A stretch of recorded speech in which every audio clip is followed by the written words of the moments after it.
So thank you very much for joining us. You're I'm welcome. going to pass on now to Wendy from Mundesley Community Larder. Thank you. Hi, everybody. It's been really interesting listening to you. Sorry, I've also got a noisy pet in the background. So Community Larder was started in the pandemic, as probably most of your organisations were as well. As I'm district councillor with Norfolk District Council, so people knew that I was quite active in the community, so they would offer to go and collect supermarket waste, which was so welcome. So volunteers would collect the waste and then they would bring it actually to my drive. It's so small. And then maybe distribute, or actually people would come and take what they needed from there. So as the lockdown subsided and restrictions eased, I was working with the local church and we decided that we'd have one point of distribution. So the volunteers continued to go to Waitrose and to Morrison's every Thursday, collect the food waste, and we put it out on a Friday morning. So this was advertised over social media and word of mouth as well. The emphasis, and this breaks down barriers, is combating food waste. That is our main message, because this helps eradicate the stigma of food poverty. Obviously, what we're doing is we're eradicating food poverty. That's very, very important. In addition to this, we opened a cafe, like a lot of you have done as well. That's a free cafe, and that runs alongside. That enables people to, really importantly, come out of that social can't even say it, being on their own, to come and have a chat and a cup of coffee with a volunteer. They know I'm there as well, and that helps them open up, and we can put more targeted support in there. So I can refer them into statutory services while I'm sitting there with them. I can fill out forms with them while they're there. I can do food vouchers while they're there. So it's not a cold call contact. So having someone there to bridge the gap between statutory services and voluntary services is a really helpful idea. And out of that conversation, we've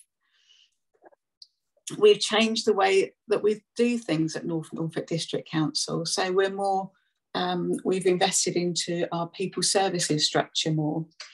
We have formed the cost of living crisis forum and also the domestic abuse forum, because what we were finding is that people were coming forward and having chats over a cup of coffee, and actually this is what's going on at home, how do I get help? So it's been really, really important that that cafe remains open. So that's what we do. There's no membership, there's no criteria for coming along. People queue up 3/4 of an hour in the snow and ice to come and access our services. It's really important in the community.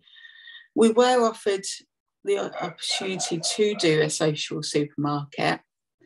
However, that model probably wouldn't work in Mundesley. We have independent shops that are butchers and greengrocers, and they've been incredibly supportive. The greengrocer gives us fresh food. We get access to allotments, so we're given a lot of produce. We're also given money by people in the community, and then we can actually buy vouchers from the butchers and the greengrocers, and we have a little Tesco's here. So it's keeping the currency within the community, keeping those shops going. So it's a full circle. I won't talk a lot about it because a lot of the things that you've mentioned with the other cafes happen. So people will come week after week and they'll tell us how it got on, or if they've got any other issues they need help with. And the community is growing. So it's word of mouth. People bring friends along because they feel they're able to, because there's no stigma there. And they in turn go to other events together. So they've formed friendships and network groups. So we do a warm hub on a Tuesday afternoon. The church does a warm hub. They do soup and puds, cafe church. So you'll find that community from the Community Larder Cafe will go to those events as well, because they know it's a safe, trusted space. And that's important. Relationship building is very, very important. They know that they can trust us. They know their problems are going to be heard and dealt with them. We work with those people. Our community connectors, our social prescribers at the council have been very active. We can just, as you say, you know, one of your speakers said, while you're making that phone call, you pass the phone over and their problems can be dealt with. Because when someone's in crisis, you know, that they're not going to want to speak to somebody that they don't know, they don't trust, or wait for, you know, a couple of days. Maybe they'll ring that phone number that you've given them. We can actually, without being bossy, go, would you like me to? Or I can do if you would like me to do that. So it's about giving them the empowerment and the encouragement to seek more sustainable help. So yeah, I won't ramble on because I know that you're busy. It all depends on volunteers, which is a shame that we have to have these things, because obviously I won't get political, but bearing in mind that volunteer capacity is shrinking, people are getting compassion fatigue.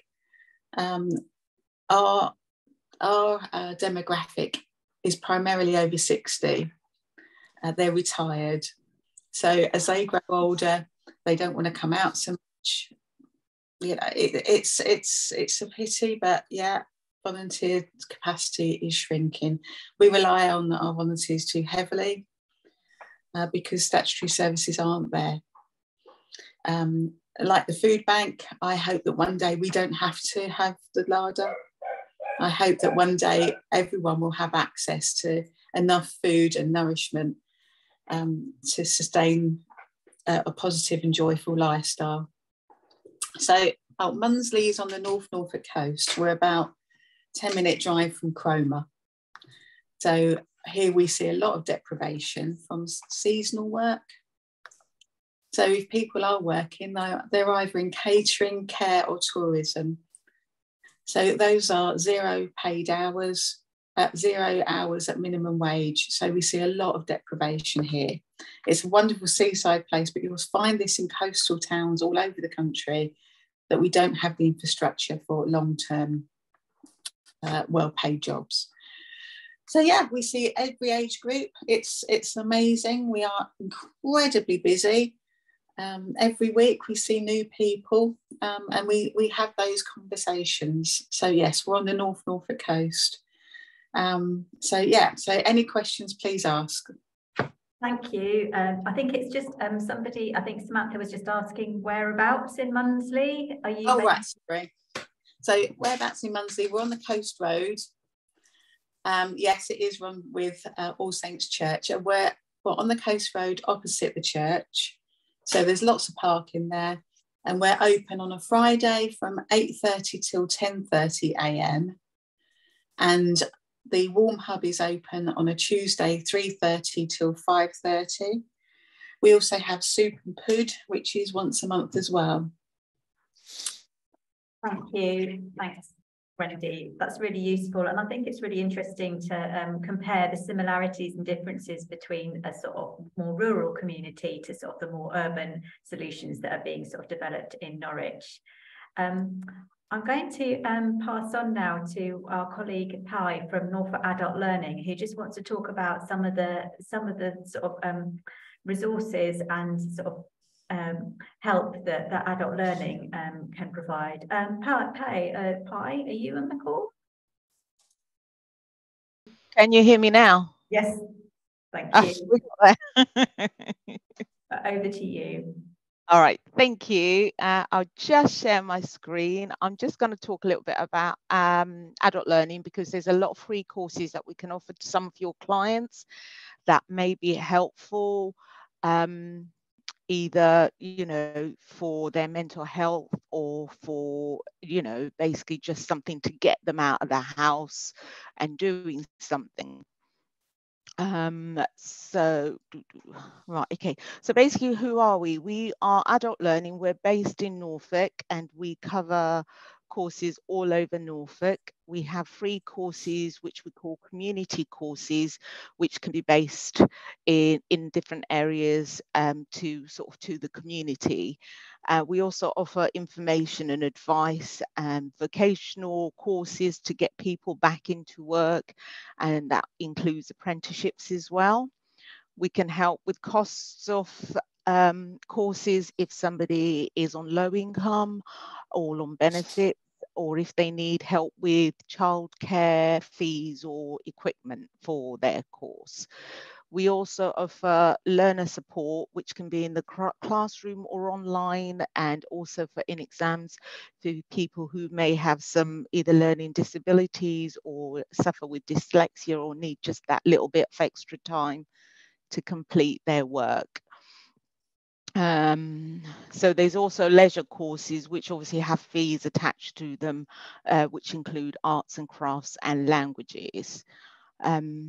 So our courses tend to be in small and informal groups, so that people can have that social interaction. They have friendly and supportive tutors, and the courses are available all over Norfolk, across the county, and online as well. There is financial support available, and also that expert information and guidance available. So the community curriculum is based on those sort of starting steps, whether it's just to get you out of the house, or somebody might be feeling a bit isolated, need to get out, or it could be maybe first steps to go towards maybe doing something a little bit more towards a job or something like that. So we appeal to people that either want to do something either for personal development, to improve their employment prospects, or it may be that they, you know, they just need that time, especially with the mental health and things like that, just that time to kind of recuperate and get themselves back on track. So we've got, these are the areas that come under the community. We've got health and well-being, digital skills, job skills, independent living skills, and lip reading. So the courses, I've put the same ones again. Some of the courses that are on offer, that are 5 ways to well-being, mindful and meditation, yoga and Pilates, and think food and healthy eating lifestyles. And think food is what I probably might be of interest to you guys, for either some of your clients that come in, if they don't know, you know, how to make healthy meals or cheap healthy meals or something like that. And I'll talk a little bit more about that now. So with the Think Food courses, we offer like a demo week, which is a 1-week course where they come and somebody will demonstrate cooking, and they will talk to you about, you know, how you may be able to cover a bit of food safety and a bit of basic cooking skills, that sort of thing. They will actually make something while you're talking it, and you get to taste it while you're there. And if you want, this can be delivered, if you've got the space for somebody to come and do that, what we can do is can be delivered in the community. You may have a cohort of people that are already there that want to do the courses, so we can then get people, a tutor, to come along and do the course for you at that location. Then there is a slow cooker one, which is 4 weeks, so that's using the slow cooker for cooking, and, you know, some more food, basic food safety and things like that. And you can actually, if you're eligible, may be able to get a slow cooker at the end of the course to kind of help you to facilitate those things that you have learned.